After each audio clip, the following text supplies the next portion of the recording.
कहानी शुरू होती है आरती सहगल यानी हमारी फिल्म की हीरोइन करिश्मा कपूर से। आरती मुंबई के एक बहुत अमीर और मशहूर परिवार की बेटी है। उसके पिता श्री सहगल यानी सुरेश ओबेरॉय एक सफल और सख्त स्वभाव वाले बिजनेसमैन हैं। आरती की असली माँ की मौत उसके बचपन में ही हो गई थी। अब उसकी सौतेली माँ शालिनी यानी अर्चना पूरन सिंह घर संभालती है, जो दिखने में मीठी और समझदार लगती है, लेकिन अंदर से बहुत चालाक और लालची है। शालिनी चाहती है कि आरती अपने पिता से दूर हो जाए ताकि भविष्य में पूरी संपत्ति उसके भाई स्वराज यानी अपनी फिल्म का विलन प्रमोद मुथु और बेटे जय यानी मोहनीश बहल को मिल जाए। श्री सहगल को शालिनी की असली सोच का अंदाजा नहीं है। आरती को हमेशा अपनी असली माँ की याद आती है। वह अपनी माँ की पुरानी यादों और अपनी जड़ों से जुड़ने के लिए छुट्टियों में पालन खेत नाम के एक छोटे सुंदर पहाड़ी शहर में जाने का फैसला करती है। जब आरती पालन खेत पहुंचती है तो उसे पता चलता है कि एयरपोर्ट से होटल तक जाने के लिए कोई गाड़ी नहीं है। तभी उसकी मुलाकात होती है एक सादे, ईमानदार और हंसमुख टैक्सी ड्राइवर राजा हिंदुस्तानी यानी हमारे फिल्म का हीरो आमिर खान से। राजा पालन खेत का एक गरीब नौजवान है जो टैक्सी चलाकर अपना गुजारा करता है। उसके पास ज्यादा कुछ नहीं है, लेकिन उसका दिल बहुत साफ और सच्चा है। वह अपने शहर में लोगों को घुमाता है और सभी से प्यार और आदर से बात करता है। शुरुआत में आरती और राजा के बीच छोटी छोटी नोकझोंक होती है। आरती को उसकी सीधी सादी बातें और मजाकिया अंदाज पहले अजीब लगता है, लेकिन धीरे धीरे उसे राजा की ईमानदारी और सच्चाई पसंद आने लगती है।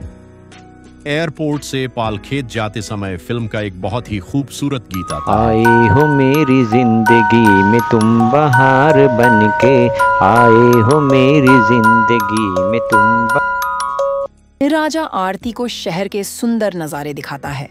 पहाड़ों की ठंडी हवा में दोनों के बीच एक खास रिश्ता बनने लगता है। आरती, जो अब तक अमीरी की दुनिया में पली बड़ी थी, राजा की सादगी और सच्चेपन से प्रभावित हो जाती है। धीरे धीरे दोनों को एहसास होता है कि वे एक दूसरे से प्यार करने लगे हैं। आरती को पहली बार जिंदगी में सच्ची खुशी मिलती है। उनका प्यार सच्चा और दिल से होता है। दोनों एक दूसरे के बिना रहने की कल्पना नहीं कर सकते। कुछ समय बाद आरती के पिता श्री सहगल पालन खेत आते हैं। उन्हें लगता है कि उनकी बेटी सिर्फ घूमने आई है, लेकिन जब आरती उन्हें बताती है कि वह एक टैक्सी ड्राइवर राजा हिंदुस्तानी से प्यार करती है और उससे शादी करना चाहती है, तो श्री सहगल हैरान रह जाते हैं। उन्हें यह रिश्ता अपनी हैसियत के खिलाफ लगता है।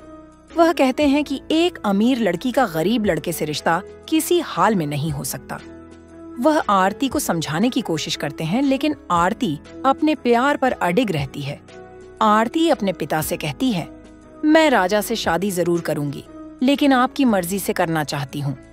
परंतु श्री सहगल गुस्से में बिना आशीर्वाद दिए मुंबई लौट जाते हैं। आरती दुखी होती है, लेकिन वह अपने दिल की सुनती है। वह राजा से एक छोटे से मंदिर में शादी कर लेती है। शादी के बाद राजा और आरती पालन खेत में ही रहने लगते हैं। दोनों खुश हैं, लेकिन जीवन आसान नहीं है। अमीरी की आदि आरती को कभी कभी सादा जीवन मुश्किल लगता है, फिर भी वह राजा के साथ समायोजन करने की कोशिश करती है। कुछ समय बाद श्री सहगल को अपनी गलती का एहसास होता है। उन्हें समझ आता है कि उन्होंने अपनी बेटी के दिल की बात नहीं समझी। वह पालन खेत जाकर राजा और आरती से मिलने आते हैं। वह दोनों को एक नया घर और कई उपहार देते हैं ताकि उनकी बेटी को कोई तकलीफ ना हो, लेकिन राजा इन सब चीजों को लेने से मना कर देता है। वह कहता है कि यह दान नहीं चाहिए, मैं अपनी मेहनत से सब कुछ कमाऊंगा। आरती को राजा का यह व्यवहार समझ नहीं आता। उसे लगता है कि राजा का अहंकार उसके रिश्ते को तोड़ रहा है, जबकि राजा को लगता है कि आरती अब अमीरी के रंग में ढल गई है। इस वजह से दोनों के बीच झगड़े और गलतफहमियां बढ़ने लगती हैं। इसी मौके का फायदा उठाती है शालिनी। वह अपने भाई स्वराज और बेटे जय के साथ मिलकर षड्यंत्र रचती है। उनका मकसद होता है राजा और आरती को एक दूसरे से अलग करना। जय झूठे सबूत बनाकर आरती के दिमाग में राजा के खिलाफ बातें भर देता है। वह कहता है कि राजा को सिर्फ उसके पैसों से मतलब है।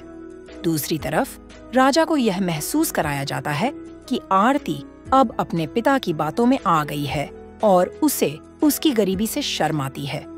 इन झूठी बातों से दोनों के बीच गलतफहमियां और गहरी हो जाती हैं। आखिरकार आरती अपने पिता के घर लौट आती है। राजा बहुत टूट जाता है, लेकिन वह फिर भी हार नहीं मानता। वह सोचता है कि एक दिन सच्चाई जरूर सामने आएगी। कुछ समय बाद श्री सहगल को धीरे धीरे समझ आता है कि राजा बुरा नहीं है। वह देखते हैं कि राजा अपनी बेटी से सच्चा प्यार करता है। तभी उन्हें पता चलता है कि उनकी पत्नी शालिनी, उसका भाई स्वराज और बेटा जय ही इस पूरे खेल के पीछे थे। उन्होंने झूठ और चालों से घर तोड़ दिया।